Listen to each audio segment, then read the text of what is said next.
এটি সাধুৰে আজি ভিডিঅ'টো আৰম্ভ কৰিব খুজিছোঁ। এজন ৰজা আছিল আৰু সেই ৰজাজনৰ এদিন দুজন অপৰাধীক তেখেতে ফাঁচি দিব ওলাল আৰু ফাঁচি দিব ওলাই অপৰাধীজনক সুধিলে যে তোমালোকে শেষ মুহূৰ্তত তোমালোকৰ কি ইচ্ছা আছে জনাব পাৰা।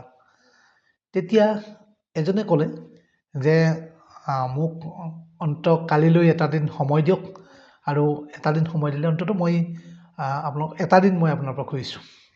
তেতিয়া আনজনে লগে লগে কৈছে, আনজন অপৰাধীয়ে কৈছে, এটা দিনেৰে কি কৰিম, কালি দিলেও দিলে আজি দিয়াও দিয়া, গতিকে দি দিয়ক মোক ফাঁচি। তাৰপিছত ৰজাই প্ৰথমজনৰ কথা শুনিলে, শুনি তেওঁক এটা দিন দিলে আৰু এওঁক ফাঁচি দি দিলে। এনেকুৱা সৌভাগ্যবশতঃ যিদিনাখন এটা দিন ৰজাই সেই অপৰাধীজনক দিলে, সেইদিনাখন ৰাতিয়েই ৰজাজনক কোনোবাই হত্যা কৰিলে। পিছদিনাখন যিহেতু হত্যা হ'ল, গতিকে অপৰাধী ফাঁচি দিয়া কথাটো নাহিল। তাৰপিছত এজন বেলেগ ৰজা হ'ল আৰু ৰজাজনে সেই অপৰাধীজনক মুকলি কৰি দিলে। এতিয়া কাৰ কাৰ ক্ষেত্ৰত এনেকুৱা হৈছে বাৰু? কাৰণ অংক বিষয়টোৰ ক্ষেত্ৰত এনেকুৱা বহুতৰে হয়, যিয়ে নেকি যে এটা অংক পাৰা নাই, লগে লগে গিভ আপ। কিন্তু কিছুমান এনেকুৱা মানুহ আছে যিয়ে নেকি অকণমান হোপ ৰাখিছে যে আজি পাৰা নাই, এদিন পাৰিম, এবাৰ চেষ্টা কৰি চাওঁ। এনেকুৱা দুই এজনে হোপ ৰাখিছে আৰু সেই অংকত সফল হৈছে। আৰু যিয়ে ভাবিছে যে নাই মোৰ দ্বাৰা নহ'ব, মই অংক নোৱাৰোঁ, অংকটো মই দুৰ্বলেই, এনেকুৱা ধৰণৰ যিয়ে মাইণ্ডছেট লৈছে, সেই অংকৰ পৰা সদায় আঁতৰত আছে। গতিকে অংক পাৰিব লাগিলে প্ৰথম কথা হ'ল মাইণ্ডছেট চেঞ্জ কৰিব লাগিব। গতিকে সেই মাইণ্ডছেট চেঞ্জ কৰাৰ কাৰণে আজি মই 5টা ষ্টেপ দিম। সেই 5টা ষ্টেপ দিলে মই একদম 100% গেৰাণ্টি দিব পাৰোঁ, এসপ্তাহত তুমি মেথছত অন্ততঃ 100% পোৱাৰ কাৰণে তুমি ৰেডি হ'ব পাৰিবা। গতিকে মই ভিডিঅ'টো আৰম্ভ কৰিছোঁ। সেই 5টা ষ্টেপ কি? এই 5টা ষ্টেপৰ বিষয়ে মই আজি ভিডিঅ'টোত ক'ম। এতিয়া কোনে কোনে যে ক'ব পাৰিবা, কমেণ্ট বক্সত লিখি দিয়া যে য়েছ আই ডু নট গিভ আপ, মই চেষ্টা কৰিম, কমেণ্ট বক্সত লিখি দিয়া। তেতিয়া মই 5টা ষ্টেপৰ বিষয়ে মই জনাম। প্ৰথম ষ্টেপটো হ'ল ভিজুৱেল ছাপোৰ্ট। ভিজুৱেল ছাপোৰ্ট বুলি কওঁতে কোনে কোনে ঘৰৰ পৰা স্কুললৈ বা টিউশ্যনলৈ যোৱা ৰাস্তাটো মনত ৰাখি লৈছা, বা ঘৰৰ পৰা ওলাওঁতে ভাবি লোৱা যে এনেকুৱাকৈ লেফ্ট যাম, ৰাইট যাম, তাৰপিছত লেফ্ট যাম, এনেকুৱাকৈ ভাবি লোৱা নেকি? নে ৰাস্তাত গৈ থাকোঁতে তুমি গম পোৱা যে লেফ্ট যাব লাগিব, ৰাইট যাব লাগিব, ৰাইট যাব লাগিব? অংক কৰাৰ ক্ষেত্ৰত আমি কি কৰোঁ? প্ৰথম ফৰ্মুলাটো আমি ভিজুৱেলাইজ কৰিব চাওঁ, কিন্তু সেইটো ৰং। প্ৰথম কি কৰিব লাগিব? তুমি প্ৰথম মেথছটো কৰিব লোৱা। কৰিব লৈ তুমি এটা এটা ষ্টেপকৈ যোৱা, দেখিবা তোমাক সেই ফৰ্মুলাটো তোমাৰ মনত আহি আছে। কিন্তু আমি এটা ৰং প্ৰচেছে যাওঁ, প্ৰথম ফৰ্মুলা মুখস্থ কৰোঁ, তাৰপিছত আমি মেথছ কৰোঁ। কিন্তু মই কওঁ প্ৰথম তুমি মেথছ কৰিব লোৱা, ফৰ্মুলাটো তোমাৰ ইয়াত মনত আহি যাব। গতিকে প্ৰথম এটা এটা ষ্টেপকৈ কৰি যোৱা, কৰি যোৱাৰ ফলত তোমাৰ ফৰ্মুলাটো এনেই মনত ৰখি যাব। কেতিয়াও ফৰ্মুলা মুখস্থ নকৰিবা, কাৰণ যেনেকৈ আমি ৰাস্তাত যাওঁতে ৰাস্তাটোৰ কথা ভাবি নলওঁ ব্ৰেইনত। আগতে আমি ভাবি লওঁ নেকি? কেতিয়াও ভাবি নলওঁ যে ৰাস্তাটো লেফ্ট যাম, এনেকৈ ৰাইট যাব লাগিব। আমি প্ৰথম ষ্টেপটো দিওঁ, দি গৈ যাওঁতে আমি সেই ষ্টেপটো আগবাঢ়ি গৈ থাকোঁ। যেতিয়া আমি মেথছটো কৰিব লওঁ, আগতে ফৰ্মুলাটো আমি মনত পেলাওঁ, কিন্তু আচলতে ফৰ্মুলাটো মনত পেলাব নালাগে। আমি কি কৰিব লাগে? প্ৰথম কথা হ'ল আমি ছল্ভ কৰিব যাব লাগে, কুৱেশ্যন এনচাৰ ছল্ভ কৰিব যাব লাগে। ছল্ভ কৰোঁতে কৰোঁতে প্ৰেক্টিছ কৰোঁতে কৰোঁতে তোমাৰ ফৰ্মুলাটো মনত থাকি যাব। গতিকে আমি যেনেকৈ ক'ৰবালৈ গ'লে আগতে ৰাস্তাটো আমি মনত পেলাই নলওঁ, ষ্টেপটো দিওঁ, তাৰপিছত এনেই অট'মেটিক ৰাস্তাটো আমি ওলাই যাওঁ, ৰাস্তাটো আমি মনত পৰি যায়। ঠিক তেনেকৈ মেথছ ছল্ভ কৰা, তাৰপিছত ফৰ্মুলাটো এনেই তোমাৰ মনত থাকিব। দ্বিতীয়তে আমি কি কৰোঁ? বহুত ছাত্ৰ ছাত্ৰীয়ে মোক সোধে যে ছাৰ মেথছটো কৰিব লওঁ, কিন্তু বিভিন্ন ধৰণৰ থট আহে, কৰিব নোৱাৰিলে একদম ডিম'টিভেট হৈ যাওঁ, কি কৰিম? কিন্তু এটাই উত্তৰ, ডিপ তুমি প্ৰেক্টিছ কৰিব লাগিব। ডিপ প্ৰেক্টিছ বুলি ক'লে কি বুজাওঁ? ডিপ প্ৰেক্টিছ বুলি ক'লে প্ৰথম কথা হ'ল মেকিং মিষ্টেক। প্ৰথম তুমি মেথছ কৰোঁতে এনেকুৱা ভাবি ল'ব নালাগে যে মই মেথছটো মোৰ শুদ্ধ হ'ব, ভুল হ'ব। ভুল হোৱাৰ পিছত তুমি চাব লাগে যে ক'ত ভুল হ'ল, কোনখিনিত ভুল হ'ল। মোৰ ফৰ্মুলাটোত লিখাত ভুল হ'ল, নে ফৰ্মুলাটো এপ্লিকেশ্যন কৰাত ভুল হ'ল, নে মই কেলকুলেশ্যন কৰাত ভুল হ'ল, চাব লাগে। তাৰপিছত সেই চাই লগে লগে আকৌ ট্ৰাই এগেইন, পুনৰ আকৌ কৰিব লাগে। কিন্তু আমি কৰোঁ কি?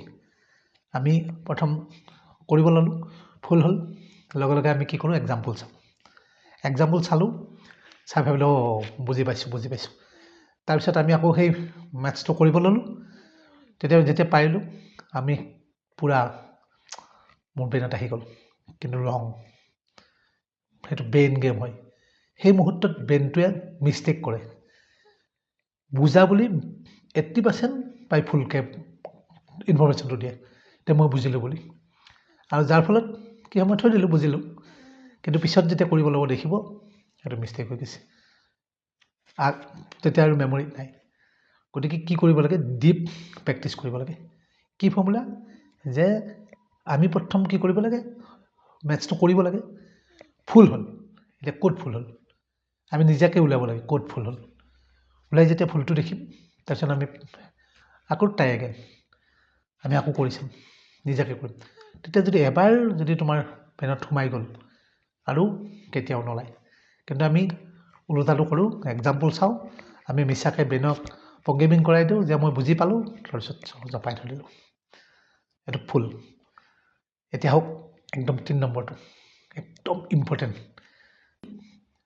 আমি কি কৰোঁ যেতিয়াই কিবা কেলকুলেশ্যন কৰিব লগা হয় বাস্তৱ জীৱনত আমি কি কৰোঁ লগে লগে মোবাইল লগে লগে কেলকুলেটৰ দোকান গ'লে কেইটকা হ'ল আমি ব্ৰেইন নকৰোঁ দোকানী সোধোঁ যে কেইটকা হ'ল ইমান টকা দিব লাগে দোকানেও কেলকুলেট মাৰিলে বা যিকোনো সময় বজাৰ কৰা সময়তো আমি কেলকুলেট ইউজ কৰিলোঁ ক্ৰিকেট খেল চাই থাকোঁ ক্ৰিকেট খেল চাই থাকিলে আমি কি কৰোঁ যে কিমান অভাৰত কিমান ৰান হ'ল আমি কেতিয়া ৰান ৰেটটো দিয়ে সেইটো লৈ বাট চাই থাকোঁ বা মোবাইলত কেলকুলেশ্যন কৰোঁ ফুল কি কৰিব লাগে ব্ৰেইনেৰে লগে লগে সেই কেলকুলেশ্যনটো কৰিব লাগে যেতিয়াই বাস্তৱ জীৱনৰ লগত আমাৰ কিবা কেলকুলেশ্যনৰ কথা হয় তেতিয়া সেইটো ব্ৰেইনেৰে কৰিব লাগে আৰু ব্ৰেইনেৰে সেই যদি কেলকুলেশ্যন কৰোঁ লাহে লাহে ব্ৰেইনটোৱে অট'মেটিক আমাক ফাষ্ট কাম কৰা কৰে যাৰ ফলত আমাৰ চিলি মিষ্টেক কেলকুলেশ্যন মিষ্টেক বা আমাৰ চিলি মিষ্টেকবিলাক কেতিয়াও নহয় কিন্তু আমি কি কৰোঁ এনি টাইম কেলকুলেট আৰু যে আজিকালিতো আৰু ভাল হৈছে মোবাইল ইউজ কৰোঁ গতিকে ৰং ডেইলি লাইফত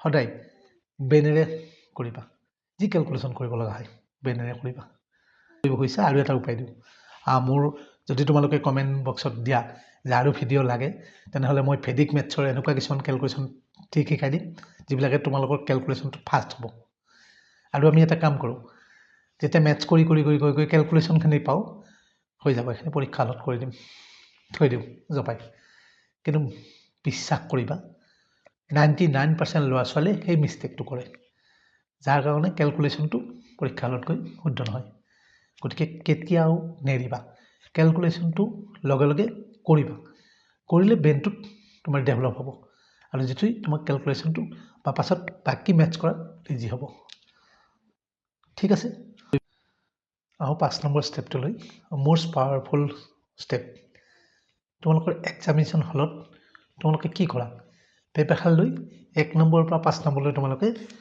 5 নম্বৰ 6 নম্বৰ 7 নম্বৰ 8 নম্বৰ এনেকৈ মেথছবিলাক তুমি চাই দিয়া কুৱেশ্যনবিলাক চাই দিয়া কিন্তু কি জানা কেতিয়াও নাচাবা কি কৰিবা আমাৰ প্ৰব্লেম হয় কি 1 নম্বৰৰ পৰা ধৰা আমি 10 নম্বৰলৈ চাওঁতে মাজতে 9 নম্বৰ মেথছটো তুমি নোৱাৰা বা তোমাৰ অকণমান চিন্তা কৰিব লগা আছে যেতিয়া তুমি 1 নম্বৰ 2 নম্বৰ কৰি যাবা তোমাৰ এনি টাইম ব্ৰেইনত সেই 9 নম্বৰ মেথছটো আহি থাকিব আৰু যাৰ ফলত 1 নম্বৰ 2 নম্বৰ 3 নম্বৰ 4 নম্বৰ কৰোঁতে তোমাৰ চিলি মিষ্টেকটো হৈ যাব মেক্সিমাম 99% চিলি মিষ্টেক হোৱাৰ মূল কাৰণ সেইটো কাৰণ সেই নোৱাৰা মেথছটো তোমাৰ যেতিয়া ব্ৰেইনত আহি থাকিব তোমাৰ চিলি মিষ্টেকটো বাকী পাৰা মেথছকেইটাত আহি যাব কৰি যাব কাৰণ সেইটো মেথছলৈ কেতিয়া যাওঁ এনেকুৱাকৈ ব্ৰেইনটো গৈ থাকে গতিকে সেইটো কাম কেতিয়াও নকৰিবা এটা চালা এটা কৰিলা এটা চালা এটা কৰিলা তেতিয়া এটা এটাকৈ যদি ষ্টেপ বাই ষ্টেপ তুমি কৰি যোৱা তোমাৰ চিলি মিষ্টেক হোৱাৰ চান্স নাথাকে বাকী ছাবজেক্টৰ কথা নকওঁ কিন্তু মেথছৰ ছাবজেক্টৰ ক্ষেত্ৰত কেতিয়াও গোটেই পেপাৰখন চাই নল'বা